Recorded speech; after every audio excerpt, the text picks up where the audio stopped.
Miss Rheingold. Where are you tonight, Miss Rheingold?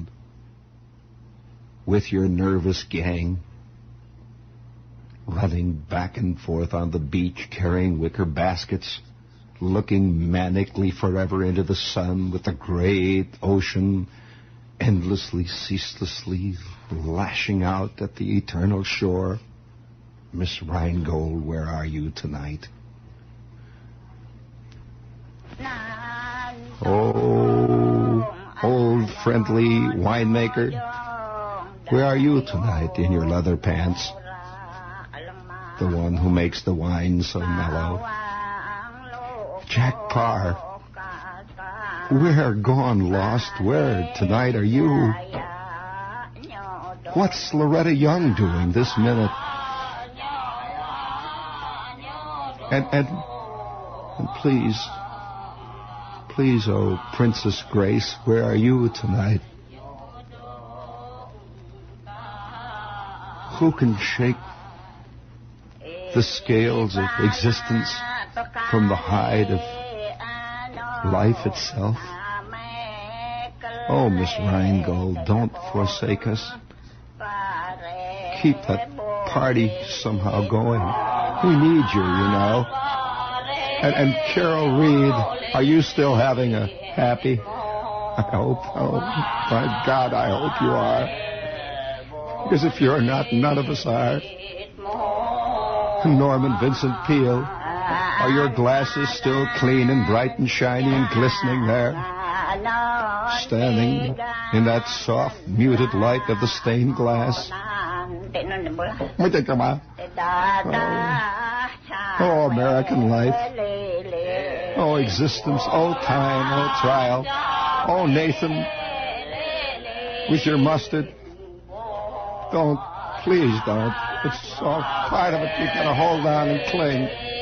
J.D. Salinger and the lost and gone epics of an eternal youth. Always playing, always hoping, always wishing, always feeling that the next moment it'll work out. Oh, yes, I know that sound well. And the ancient lakes of the long-lost inverted bowl of the eternal Midwest. Yes, and the rocky northern shores of old New England itself. Oh, Miss Rheingold. Oh, interwoven pair, gone forever from the scene. Pick and pat. Yes, we're all in it together. Each one of us here, rocking in our great big candy boat. You know, we've got a tradition. We have a tradition here in America. Yes, we have. Oh, Daddy Warbucks. You really can't tell when a Borneo native's hung up.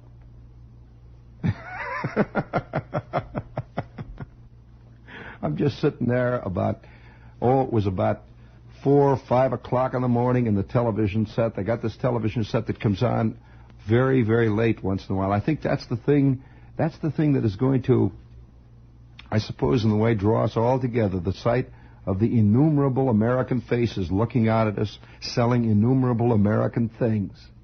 That girl that comes into the apartment with the decorator, and she has those napkins in the box that does not have advertising on it. You know, there's a kind of warm feeling of victory somehow. Something has been surmounted. I'm watching a movie that means nothing to me. I'm watching this old movie, and suddenly Mr. Clean comes on the screen. An old friend appears. Have you noticed that Clean is he's sold out to the Fuzz. Fuzz Fink, riding around in that squad car. What is it he's got? Is it the Grime Fighters he's got? I think it's the Grime Fighters. And who's that old guy who comes around and talks about that stuff that has deep cleaning power? You know that lecherous old janitor or whatever he is that's always standing out in front of that apartment house putting up a sign, and that lady says, whatever his name is, "When you come in here and do something, I think immediately the girls are coming." And he shows up and he gives her that fly wink. and he takes out that stuff with the deep cleaning power. I feel much more involved in those people than I do in Priscilla Lane and Dick Ireland and Chester Morris and all that. Oh, American life. It's like the other day, American life is a very direct life. There's nothing, you cannot come to an American and have something going on behind what you say. He takes you at your absolute word. Like the other night, I'm on the air, and I'm talking about this Jack Lemmon story in Life magazine where it says Jack Lemmon's chief problem is, does anybody like me? And I have this music playing behind me, and I'm saying, but me, does anybody like me? And let me tell you, there must have been 450 people who immediately says, I'll write him a letter and tell him I like him. Now, it wasn't very nice of you, Mr. Shepard, to ask us so directly. You just can't be that way with him. You've got to be absolutely on the surface, right there. It's like, have you seen that scene in Miss Rheingold there when they're all running around on that yacht and she's catching that fish? Have you seen that one, that commercial? Oh, of course you have. It's a little drama there.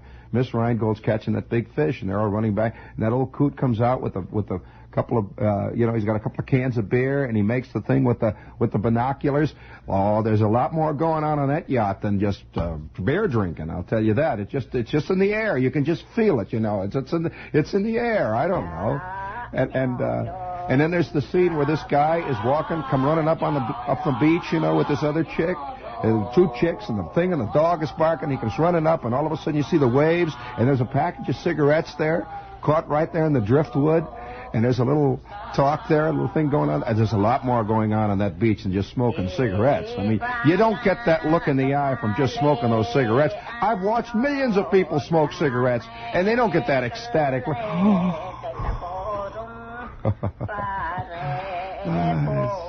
Tastes the way they ought to should.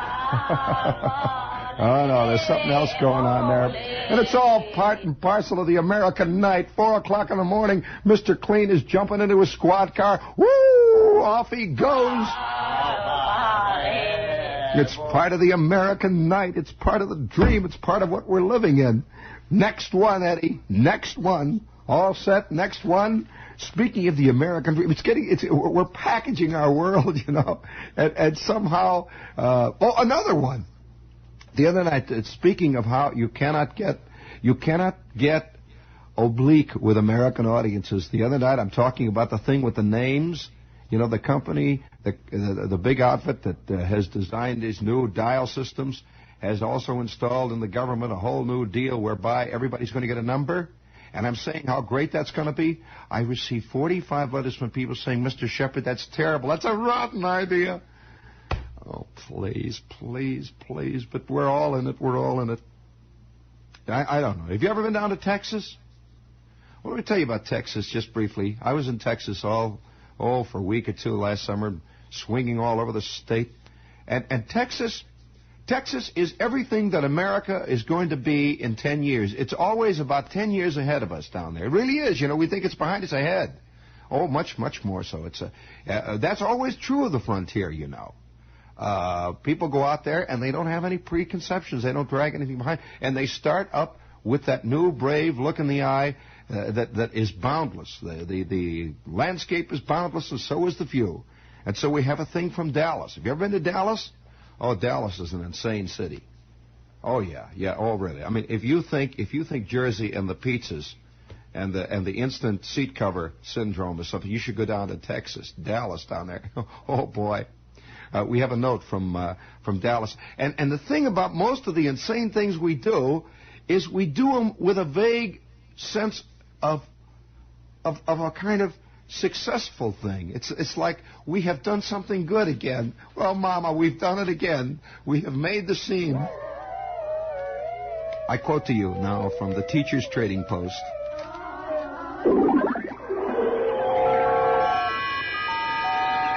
When the din of young voices in higher school cafeteria, Highland Park Schools, Dallas, Texas, becomes deafening, a buzzer sounds, a red signal light flashes, and silence falls.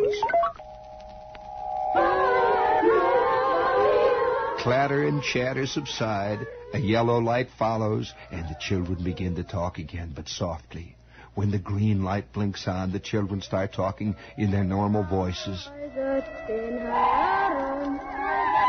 All the children are controlled by colored lights.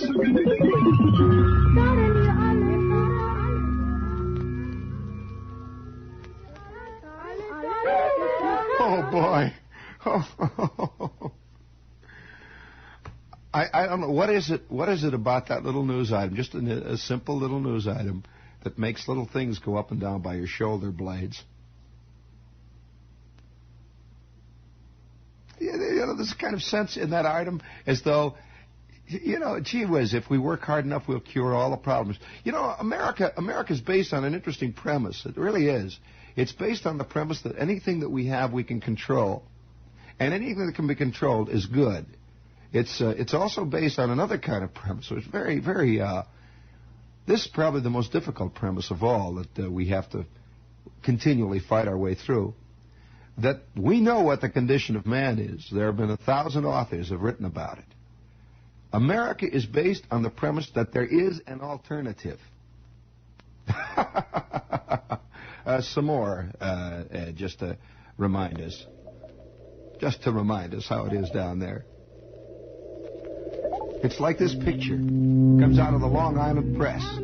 There's an old duffer who has white hair, has a white beard, looks exactly like Uncle Sam.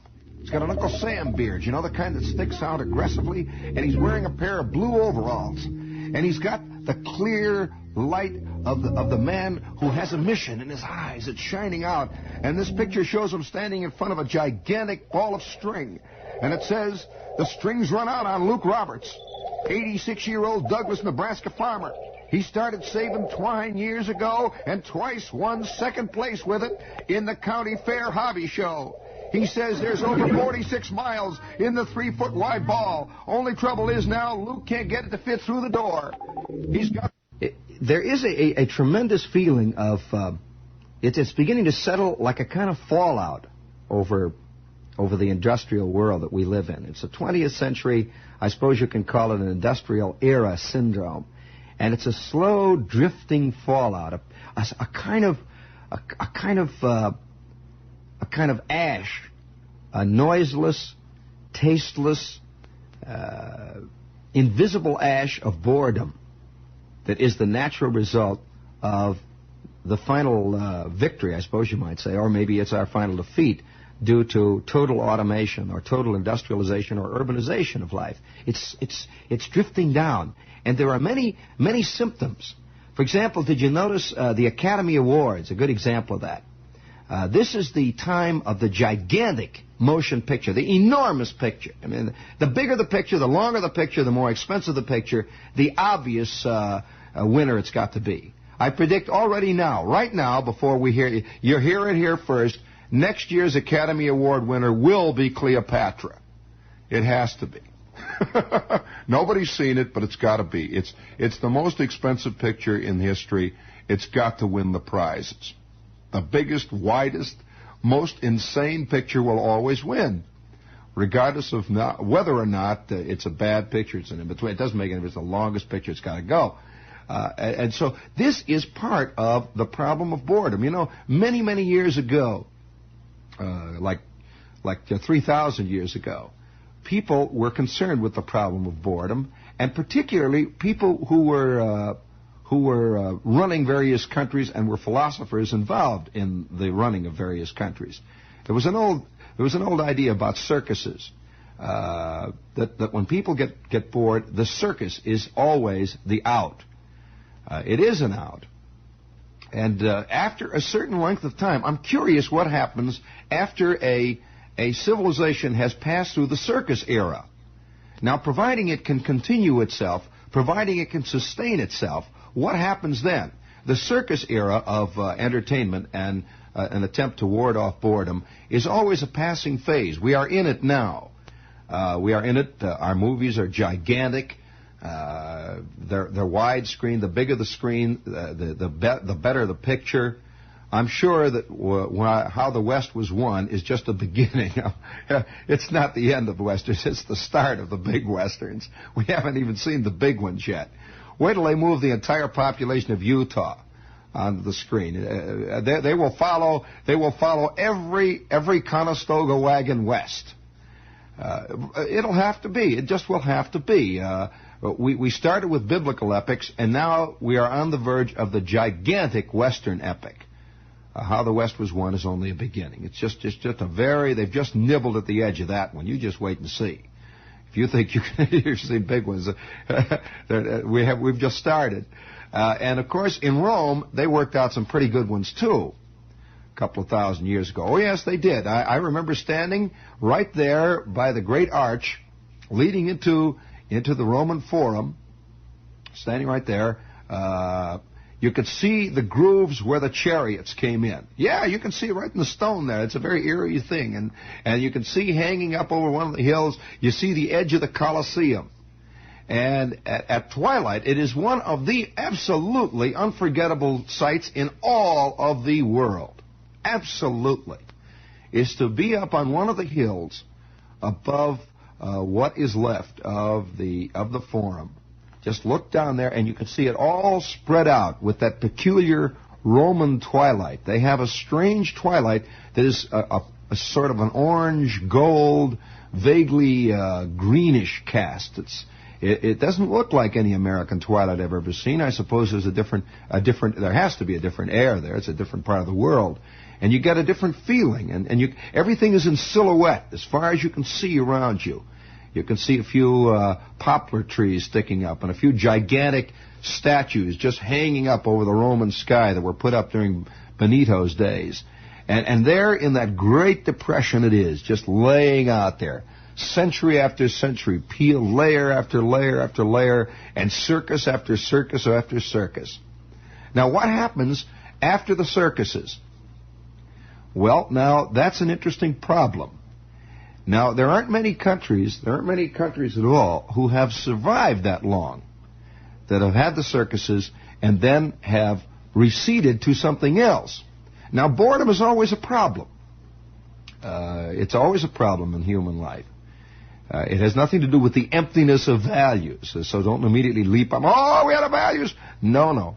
They have fought boredom where values are as solid as the best ebony and concrete. They have still had that problem. It is just part of our existence. I guess it's because we're a self-conscious creature. Rabbits are not, dogs are not, man is. I think boredom is a product of self-consciousness. We got very philosophical here tonight. But what they do in many countries, or have in certain countries, you have to go to places that are much older than our culture to see what has happened when the circuses have disappeared. For example, about 1,000 years ago, in the Far East, in China, they were in the middle of their circus period. So was Japan. The circus period was the Greek period of the fantastic warrior cults that provided the circuses for the people who lived at that time. And the circuses were great. I suppose many of you have read Chinese history of the periods and realize that they went through many of the same things that we have gone through. Well, then what happens after the people, after all of us? What happens after we tire of the gigantic widescreen epics? You know, we've only been in the era of the circus for a comparatively short time, historically speaking. Maybe 100 years, perhaps, is about the length of time we've been involved in it. That's a short time. That's just 2 or 3 lifetimes. It's a very short time, historically speaking. And so what happens after the circus? Well, what they often do is people begin to get involved in exactly the reverse of the circus.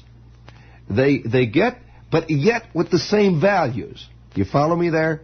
Instead of 87,000 people meeting in a gigantic plane with battle flags flying, with armor crashing, with horses whinnying, with catapults booming off, with the bastion being stormed, which is the Circus of England, they'll go exactly the opposite direction, but maintain the same value. Apparently, conflict is a necessary thing among men. Conflict is necessary. Because no matter what culture you find, you will find there are many forms of conflict. For example, in the most civilized societies, or men, we will have the totally abstract conflict. Let's say chess. This is conflict. It is conflict of a high order, but don't forget for 1 minute, it is conflict. As a matter of fact, one of the most angry men I know, one of the most competitive men I know, and a man who frankly will tell you he hates most of mankind, is a famous chess player who is a friend of mine. He uses chess to kill people. Literally. He does. And there's a fierce anger that burns in him, and the fiercer his anger, the more ferocious a chess player he is. Plays all over the world. Famous chess player, a listener, by the way. And the only time he's really brilliant is when he wants to kill this guy. And he can't do it artificially. Like one of the most famous games played in modern chess was played by this guy on one night when he defeated the then world champion because of a backstage slight which he thought that he had suffered. And he walked out, he says, "I'll smash him." And he walked out into the arena, and he killed this guy in probably the most ignominious way that chess people can ever kill. Just pow! It's like Joe Louis walking out and hitting Max Schmeling in 2 minutes and 7 seconds of the first round. He went down and was in the hospital for the next year. You know, that kind of a defeat. Well, that's what this guy did. So don't tell me that conflict is not, chess, it's not. Yes, there are many ways to kill a man. Now the idea of conflict takes many forms. And I ran across an article. Somebody sent me a beautiful essay. You don't read the essay form much in the newspapers any longer. But here's an essay from an out-of-town newspaper by a man named Russell Baker. And I'm going to read this essay to you because it's about conflict and about a society that did something about what happens. I say that probably in 1,000 years, we will have a variation of this. My sinister Oriental music, please, Eddie. Yeah, the blue one. That's it. This is the ancient world. I wish I had some good Chinese music to this. But this is an essay by a man named Russell Baker. Dateline, Washington. And like all good writers, Mr. Baker is not necessarily talking about what he seems to be discussing. Washington, April 3rd. Everyone who is alarmed about the imminent abolition of boxing should be rereading Bertold Laufer's 1927 classic, Insect Musicians and Cricket Champions of China. Here, in 27 beautiful, calm pages of scholarly prose and 12 photogravure plates, is the thrilling answer to the question, after boxing, what? The answer is cricket fighting, the sport which has fulfilled the Chinese need for vicarious violence since the Sung dynasty nearly 1,000 years ago. As the reader turns these pages in mounting excitement, he senses that cricket fighting is not merely the logical replacement for boxing, but very likely the ultimate American sport for the late 20th century. It requires no human exertion, unless one counts the finger movements involved in using a cricket tickler to encourage the tame palookas to mix it up. It is ideally suited for television, having only 2 insects in a jar to focus upon. The camera is unlikely to miss much action, as it does in baseball, football, and boxing. And finally, when magnified to fill a theater screen with closed-circuit TV, a good cricket fight should look fierce enough to satisfy the most jaded sports fan.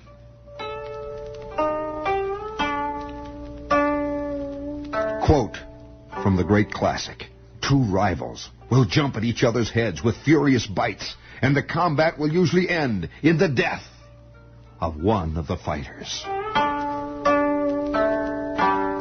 It frequently happens that the victor devours the body of his adversary. If cricket fighting becomes popular in this country, Laufer's work will surely be regarded as the Bible of the sport. Its publisher, the Field Museum of History in Chicago, is making it available at the absurd price of 50 cents the copy. Though Laufer generously acknowledged his debt to Kai Se Tao, the 13th century author of the definitive Tzu Chi King, the Book of Crickets, his own work provides all the raw information anyone may need to promote local cricket fights. How, one may ask, are crickets introduced to the game? How does one train a cricket? They are usually captured in the evening, says Laufer. He recommends placing a lighted candle in front of a cricket hole and holding a box trap in readiness. Attracted by the light, the insects hop out of their retreats and are finally caught in the traps made of bamboo or ivory rods. When Laufer studied the game in China in 1927, even small-time cricket promoters kept huge stables, maintaining several rooms full of jars, each containing a single fighting cricket. The rich hired experts to handle diet, health, and training routine. As soon as you enter a house like this, you are greeted with a deafening noise, which a Chinese is able to stand for any length of time, Laufer noted in his great book. Diet is relatively simple. Fighters between bouts get a dish, quote, of rice mixed with fresh cucumbers, boiled chestnuts, lotus seeds, and mosquitoes. When training starts, quote, they get a tonic in the form of a bouillon made from the root of a certain flower. Some sporting owners, he reports, allow themselves to be stung by mosquitoes, and when these are full of blood, throw them to the crickets in order to stir their ferocity prior to a bout. Laufer advises crickets, quote, must be compelled to fast to train.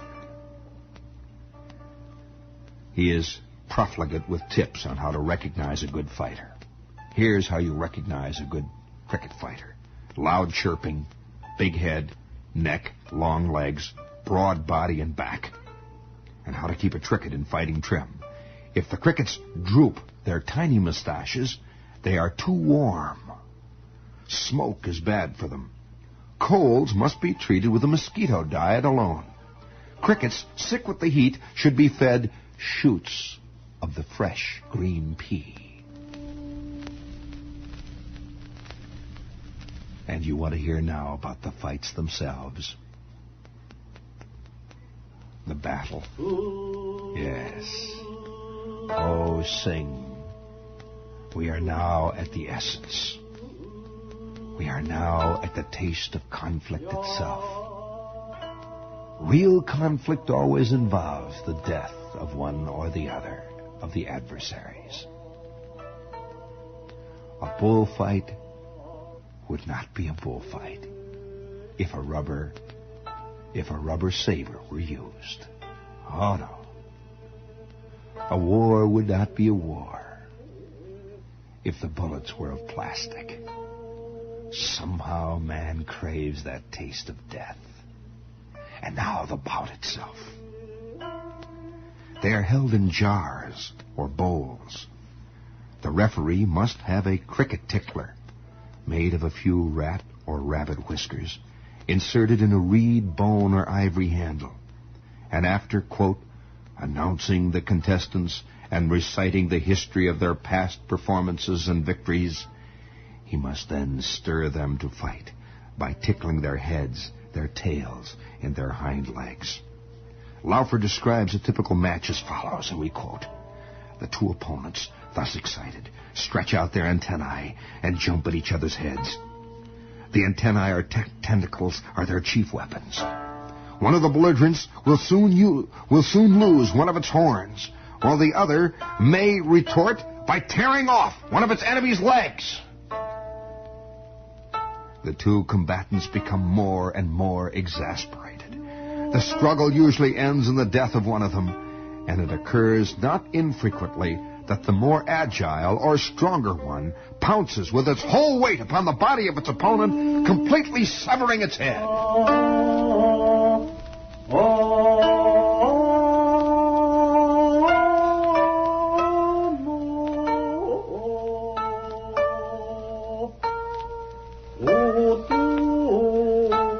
Of course, as Baker points out, the big problem of developing the game in this country is easily foreseeable. A lot of spoiled sports are going to try to keep it off television until after the children's bedtime.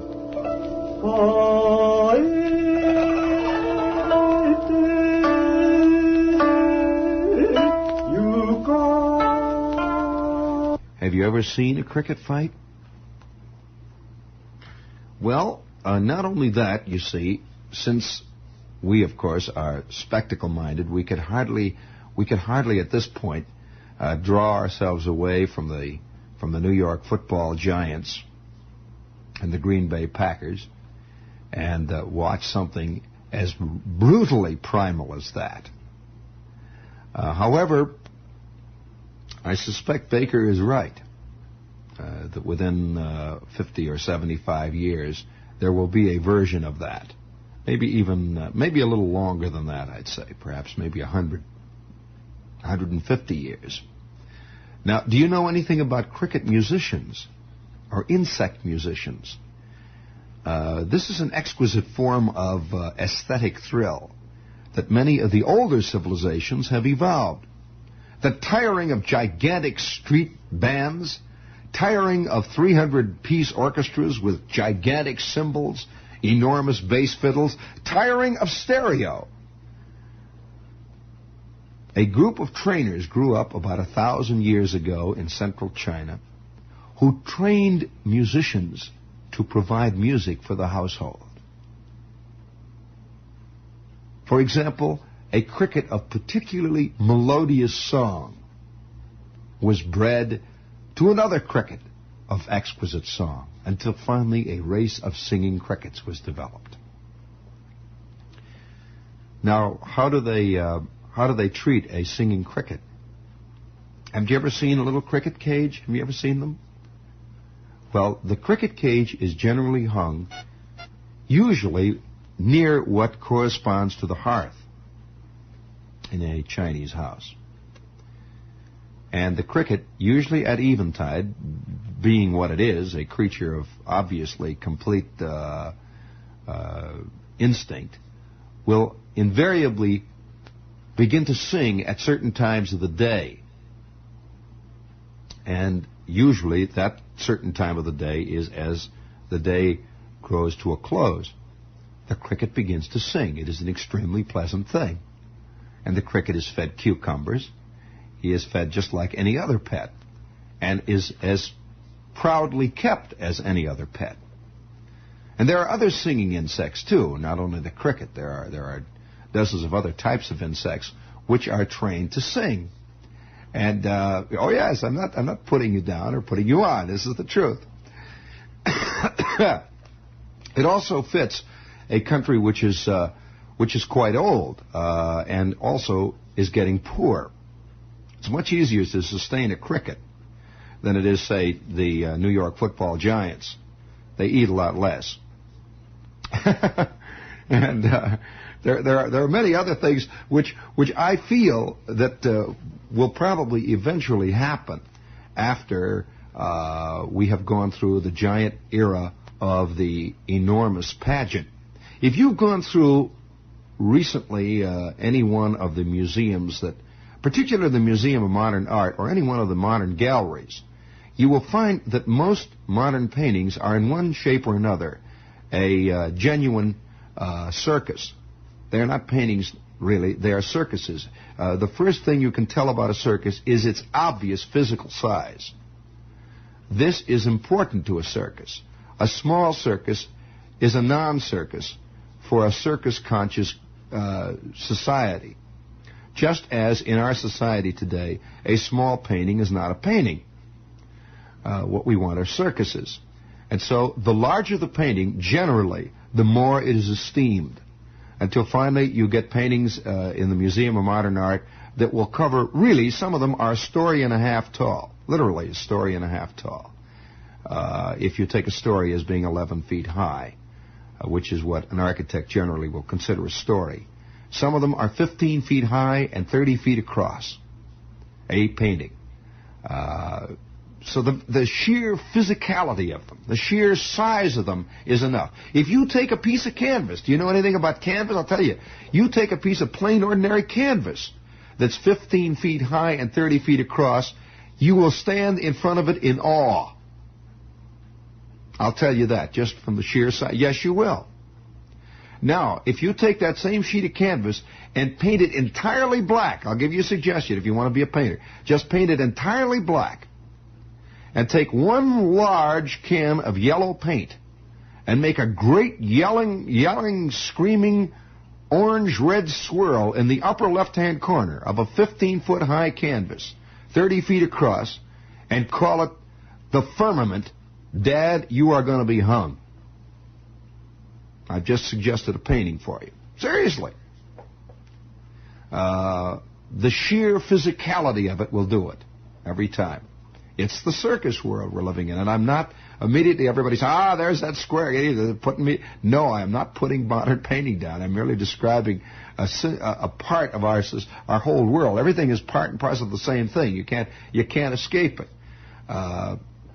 We can't escape the elephantiasis that runs through almost everything we do, whether it's the elephantiasis of the automobiles. Speaking of that, I heard it. I finally did hear it, and I'm sure that you heard it too. There is there's a company today advertising on the air the largest compact on the road. Yeah. So elephantiasis has even been affecting the dwarf world. So it's going. We are in a circus. We want circuses, and we are part of a circus. Our life is a circus generally today. It's very hard to keep up. Have you looked at most newspapers? I think that the 6 weeks that we had, how long was it? 100 days, 110 days off from the newspapers, really, in a sense, detached us from the circus for a while. And now the circus has returned, just like that. And I was hit the first 2 or 3 days, reading the tabloids particularly, the enormous Colosseum-like aspect of our view of the world. Gigantic headline: Sybil gets $1.5 million from Dickie. It's as though the world is a gigantic family, and everybody knows everybody else, and we're all arguing over whether Sybil and Dickie should split and make the same. Do you know that there is a magazine currently, a film magazine currently, that has what they call their big divorce guide? Yes, it is a magazine. It has its divorce guide. It has about 15 pages of pictures of people, so that not about who is married to who, but who is divorcing whom, and when did who divorce what and how. It is a divorce guide. It is a gigantic divorce issue guide, a special one for you spectacle fans out there. It's all part of the circus. You see, circuses take many forms. There's the sex circus. There's the scandal circus. There is the anger circus. Oh yes, there's the indignation circus. There is the tolerance circus. There is the peace circus. There are many kinds of circuses going on, and whatever circus you happen to be involved in is usually not considered a circus by you. There is the art circus. There is the television circus. There is the magazine circus. Of course, there's the political circus, and that goes on and on and on and on. And then there's the biggest one of all, and that's the world circus. We have the clowns, and we have the good guys, we have the bad guys, we have the straight men, we have the pie-in-the-face men, we have the villains, we have the in-between men, We have the feature players, the bit players. We have countries which form villain countries. We have good guy countries. We have bad guy countries. We have in-between countries. We have sneaky countries. And we have the clowns. We have the bears. We have the skating. We have the skating waltzing deer. And look for heaven's sake. Oh, look at that. Oh, look at the seals. Oh, look at the seals. There's McMillan. Look at that. There's, oh, look at that. It's Ike. Yeah, we got the circuses. And we got the circuses. We got the big top. We got them swinging and hollering. We got the trapeze artists. We got the guys blowing the horns. And then here I am selling a big popcorn for all of you. Popcorn for each and every one of you. Bring up a bag of popcorn for the kiddies before you go into the big show.